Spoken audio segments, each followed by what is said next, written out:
음악은 따로 들려드립니다. 말로만 하는 음악 이야기. 이번 시간에는 노래 한 곡을 준비를 했는데요. Nobody Else But Me라는 곡인데요. 1946년도에 슬로우 보트라는 뮤지컬에서 처음 불려졌던 곡이고, 제롬 컨 작곡, 오스카 해머스타인 2세 작사. 오늘은 연주곡 위주로 좀 소개를 하려고 하는데요. 스탄 게츠가 연주한 두 버전, 두 명의 피아니스트, 브래드 멜다우와 빌 에반스 버전, 소니 롤린스가 70년대에 연주한 버전, 이렇게 한 5곡을 준비를 해봤는데요. 우선 스탄 게츠 자서전이 우리나라에 이제 번역돼서 나온 게 있는데, 그 자서전 제목이 Nobody Else But Me예요. 그러니까 조사를 해보니까 스탄 게츠가 스튜디오 녹음으로 54년에 한 번, 64년에 한 번 녹음을 했는데, 우선 첫 번째 54년 버전을 한번 살펴보겠습니다. 54년 버전이 들어있는 앨범은 스탄 게츠 앤 더 쿨 사운즈라는 앨범이 있어요. 이게 이제 53년부터 55년까지 여러 세션들을 녹음한 거를 이렇게 한데 모아서 57년도에 나온 앨범인데요. 버브 레코드에서. 그 20대 중반이죠. 54년 정도면. 스탄 게츠가 제가 알기로 27년생인가 그러니까 50대 중반에 이제 20대 중반에 이 녹음을 남기게 되는 건데, 쿼텟 구성이죠. 4인조 구성인데, 피아노가 지미 라울스, 베이스가 바비 휘틀럭, 드럼이 맥스 로치. 제가 이 곡을 좋아하는 게 이 스탄 게츠의 이 54년 버전을 좋아해서인데, 마침 자서전이 나오는데, 자서전이 아니라 평전이죠. 평전이 나오는데 Nobody Else But Me 해갖고 스탄 게츠의 일대기를 혹은 일생을 써놓은 책에 부제를 이렇게 붙였구나 해서 이 곡이 그 책을 쓴 사람한테도 굉장히 큰 의미였나 보다 해서 더 좋게 들리는 날까? 그래서 아주 좋아하는 곡인데요. 이게 들어보니까 예. 지금 이렇게 스윙 시대의 느낌, 그렇죠. 사운드 전체. 이 곡이 가진 정서가 아주 가볍게 스윙하면서 되게 편안하게, 그러니까 저는 그런 인상을 많이 받는데, 이렇게 구름 위를 떠다니는 듯한 그런 정서가 전해져서 아주 마음 편안하게 듣기 좋은 곡인 것 같아요. 스탠다드 곡이니까 그 보컬 버전도 많아요. 근데 노래 가사가 그냥 이런 거예요. 나를 좋아하는 여자가 있어. 나 있는 대로 이 모습을 좋아하는 여자가. 그런 거죠. 저도 한번 적어왔는데, 나는 다른 누가 아닌 나이고 싶어. 그런 나를 있는 그대로 좋아해주는 여인과 사랑에 빠졌지. 난 결점이 많지만 그녀는 그런 나를 좋아해줘. 뭐 이런 내용, 이렇게 가사가 그렇게 시작을 하더라고요. 그녀가 잘못될 수도 있지. 근데 우리가 좋은데 무슨 상관이야? 뭐 이런 느낌이에요. 그러니까 음악 자체가 좀 이렇게 무겁지 않고 전체적으로 약간 철부지 같기도 하고 가벼워. 되게 긍정적이고. 이 버전에서는 그 스탄 게츠의 테너 색소폰도 좋지만 피아노의 지미 라울스의 피아노가 도입부나 중간에 솔로나 이렇게 되게 옥구슬 구르듯이 이렇게 가서 되게 행복한 재즈 하면 이 곡이 좀 저는 생각나는데, 54년에 이러한 말랑말랑하고 되게 부드럽고 편안한 곡을 녹음하는데, 54년에 아까 그 말씀드린 그 평전에 보면은 54년도에 스탄 게츠가 약물 중독이 너무 심해갖고 뭐 어디 약국 들어가갖고 약 내놓으라고 그래갖고 강도 어설프게 강도질까지 해갖고 경찰에 잡혀가고 막. 근데 녹음할 때는 또 이렇게 부드럽게 하고. 그래서 이 소위 말하는 예술가들의 실생활과 음악과 이 괴리, 굉장히 아이러니한데, 그럼 어떤 음악하는 사람이라도 그런 부분이 있고 이들도 인간이구나 하는 느낌을 갖게 되는 거죠. 두 번째 버전도 역시 이제 스탄 게츠인데, 스탄 게츠가 54년에 이걸 녹음하고 정확히 10년 후에 64년에 한번 녹음을 하는데요. Nobody Else But Me라는 앨범으로 64년 녹음인데 94년에 나오게 돼요. 스탄 게츠가 64년에 이제 아직 버브랑 레코딩을 하고 있는데, 버브에서는 그 전에 스탄 게츠가 엄청난 성공을 했죠. 한번 스탄 게츠가 54년부터 64년까지 어떻게 살았나를 간단하게 한번 얘기를 해보면, 그 10년 동안에 이혼하고 재혼한 와이프랑 유럽에 가서 살다가 61년에 미국으로 다시 돌아오는데 62년에 아주 귀인을 만나죠. 기타리스트 찰리 버드가 재즈 삼바라는 앨범을 기획을 하는데 거기서 테너 색소폰을 불고 앨범이 폭발해갖고 보사노바 보사노바. 열풍의 주인공이 돼서 찰리 버드보다 더 수혜를 많이 입는. 그래서 63년 정도가 되면은 주앙 질베르토랑 해서 게츠 앤 질베르토 앨범으로 대폭발을 하게 되고 그런 와중에 64년이 됐을 때 스탄 게츠가 보사노바만 하는 건 아니었고 다시 정통 재즈를 연주를 하는데 이 앨범을 녹음을 해놓고 버브에서는 계속 장사되는 걸 하자 그랬나 봐요.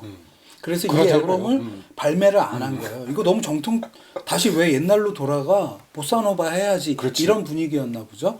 그래서 94년에나 이 앨범이 이 녹음이 나오게 되는데 64년에 녹음한 이 버전을 들어보면 스탄 게츠의 테너 색소폰은 전에 54년 버전과 비교했을 때 조금 더 30대 중반이 돼서 좀 더 그윽해졌다 할까? 그런데 같은 쿼텟 연주인데 피아노가 빠지고 게리 버튼, 바이브로포니스트 게리 버튼, 아주 젊은 20대 초반의 게리 버튼의 바이브로폰 연주가 중간에 들어가게 되는데 스탄 게츠가 정통 포맷에서 젊은 바이브로포니스트를 데려다가 녹음을 하고 나름대로는 변화를 꾸몄는데 그게 94년에나 나오게 되는데 역시나 그 앨범 제목이 Nobody Else But Me인 걸 보니까 스탄 게츠의 디스코그래피에서 차지하는 비중이 꽤나 있겠구나 해서 스탄 게츠를 54년, 64년 버전 두 버전을 한번 소개를 해드리고요. 세 번째는 이 곡을 여러 버전들을 들으면서 개인 취향이지만 피아노 두 버전이 생각이 나서 피아노 두 버전을 한번 뒤에 달아봤는데 첫 번째는 브래드 멜다우죠. 1970년생 브래드 멜다우의 96년도 앨범이죠. The Art of the Trio Volume 1. 무진장 유명한 앨범이잖아요. 그렇죠. 앨범 자체가 그러니까, 소장해야 될 예. 명반 중 하나. 96년부터 앨범 한 5장까지 2000년대 초반까지 The Art of the Trio라는 제목으로 시리즈로 앨범을 내게 되는데 그 첫 번째 볼륨에 이 곡이 들어있죠. 브래드 멜다우 하면은 피아니스트의 역사 속에 가장 최고의 피아니스트라고 해도 과언이 아닐 텐데 빌 에반스로부터는 그 서정성을 키스 자렛에게서는 그 즉흥 연주의 어떤 열정 같은 걸 물려받았다고 얘기하는데 그가 26에 이제 본격적으로 자기 트리오 음악에 있어서 본격적으로 어떤 자기 피아니즘을 이제 본격적으로 시작하는 시기에 그 연주 이 앨범의 맨 마지막 곡이에요. 그래서 저는 이 앨범을 사갖고 엄청나게 들었는데 맨 마지막 곡은 자주 안 듣게 됐는데 요번에 10번을 연결해서 들었는데 아 되게 좋다. 한 7분 30 몇 초 동안 브래드 멜다우 트리오가 지금 현재까지 같이 하고 있는 베이시스트 레리 그라나디어와 드러머 호르에 로시 이렇게 셋이 그 시절 그 트리오가 내는 그 앙상블이 너무너무 좋아서 세 번째로 한번 소개를 해보고요. 네 번째는 조금 아까 브래드 멜다우에게 서정성의 정서를 물려줬다고 빌 에반스 버전을 준비를 했는데 빌 에반스가 70년대 중후반에 이 곡을 한 서너 앨범에서 연주를 해요. 76년, 77년, 78년 예. 세 번을 녹음을 예, 했더라고. 예. 세 번. 그 중에 저는 두 버전을 특히 좋아하는데 이제 그 중에 첫 번째로 좋아하는 버전이 1977년 I Will Say Goodbye. 1977년에 녹음했는데 1980년 1월에 나오게 되는데요. 1980년이 빌 에반스가 사망하게 되는 해죠. 9월 15일 날 사망하게 되는데 이 앨범은 이제 거의 마지막으로 나온 정규 앨범이라고 하는데 이게 그래서 결국 그 80년에 그래미상 수상했어요. 예. 참 슬픈 거죠. 왜냐하면 이 앨범 제목이 I Will Say Goodbye. 나 이제 안녕을 고할 거야. 그리고 나서 사망을 해갖고 뭔가 좀 이렇게 정서적으로 빌 에반스 팬으로서 되게 슬픈 앨범 같이 느껴지는데 그 앨범 속에 있는 이 곡 Nobody Else But Me가 참 듣기 좋아요. 근데 되게 활기차고 어떤 힘 같은 게 느껴져서 에디 고메즈 베이시스트 그러니까 빌 에반스와 66년부터 이때까지 77년까지 같이 11년 동안 해온 에디 고메즈와 함께한 거의 마지막 순간의 연주인데 빌 에반스와 에디 고메즈의 연주. 그러니까 에디 고메즈가 굉장히 물 흐르듯 받쳐주다가 베이스 솔로에서는 잠깐 또 나서기도 하고 그 두 사람의 호흡이 아주 좋은 연주여서 네 번째로 한번 골라봤습니다. 그러니까 마지막은 두 곡 중에 어떤 곡을 소개를 할까 하다가 어떤 곡을 두 곡을 놓고 고민을 했냐면 아까 말씀드린 보컬 버전 토니 베넷의 64년 녹음인데요. 렐프 샤론 트리오와 함께 연주한 When Lights Are Low라는 앨범에서의 보컬 버전을 들어보시면 이 곡의 정서가 그러니까 앞에 스탄게츠하고 비슷하고 피아니스트들이 한 거와는 조금 다른 해석을 해서 이 보컬을 들어보면 아 원래 이런 정서였어 하게 되실 거고 마지막으로 소개하려고 하는 버전은 소니 롤린스 버전인데요. 소니 롤린스가 1978년에 낸 앨범 Don't Stop the Carnival이라는 앨범이 있는데요. 우리가 소니 롤린스를 여러 번 이야기를 했었죠.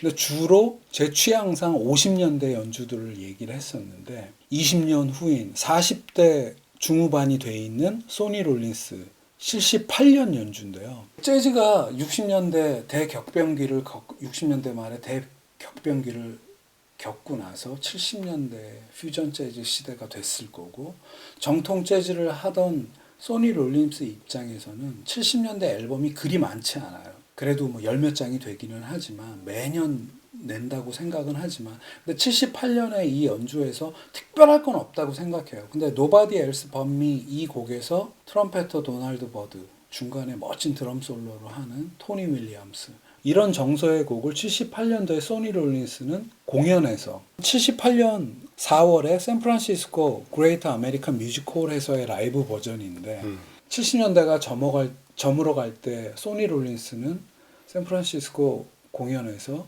모던 재즈를 하던 동료들과 함께 그 혼탁한 퓨전 재즈가 득세하고 있는 세상에서 아 이런 연주를 했구나 하면은 제 뇌피셜이지만 아 소니 롤린스는 이 시기를 견뎠구나 하는 생각이 들더라고요. 그러니까 본인의 어떤 취향이 변해가는 것도 있겠지만 변해가는 세상이 왠지 소니 롤린스의 취향이랑 그렇게 맞지는 않았을 것 같다는 그런 생각이 드는 거죠. 그 곡을 생각하고 연주를 떠올리면은 사실 소니 롤린스가 곡에 가장 잘 맞게 해석을 한 것 같아요. 소니 롤린스 연주 중에서 가장 밝고 가벼워. 어떤 의미에서? 그러니까 어떤 의미에서는 또 어떤 의미에서는 그냥 멜로디만 차용하고 그냥 즉흥 연주로 풀어내는 그냥 어떻게 말하면 별로 이렇게 인상적이지 않은 연주임에도 불구하고 저는 소니 롤린스 팬으로서 특히 50년대 60년대의 소니 롤린스의 팬으로서 70년대 이 양반은 이러고 있었구나. 그로부터 세월이 더 가서 90년대 2000년대 들어서는 다시 거장으로서 노장으로서 또 그만이 낼 수 있는 톤을 또 내셨기 때문에 지금도 아직 살아계시는 전설. 소니 롤린스의 버전을 마지막으로 Nobody Else But Me 소개를 마치도록 하겠습니다. 네. 네.